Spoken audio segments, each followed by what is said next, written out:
এখানে তরমুজ পিস হিসেবে বিক্রি হবে, সবাই যার যার কেনার থাকে লাইন ধরে দাঁড়িয়ে কিনে যাবেন। ও আপনি কি তরমুজ কি কেজিতে কিনছেন? কেজিতে কিনে থাকলে আমাকে কাগজ দেখান। কেজিতে করবেন না, কোনটা দিয়ে দেন ওনাকে। আই মেশিন সরান আপনি, এখন এই মেশিন সিজ করো। না না, আপনার মেশিন সিজ করা হবে। মেশিন কোথায়? আই মেশিন গাড়িতে উঠাও। চলে বড়গুলো আলাদা আলাদা রাখেন, তারপরে রাখেন, ওভাবে দামটা আপনি ফিক্স করে দেন। আমি বোঝাতে পারছি আপনাকে? আপনাকে সতর্ক করলাম।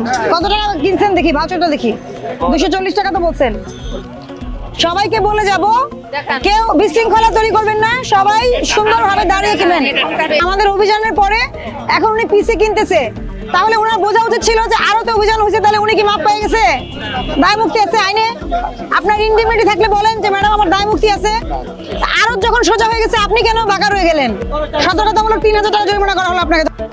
আমি কাজটা করে যাই, তারপরে কেনেন, ঠিক আছে? সবাই সিরিয়াল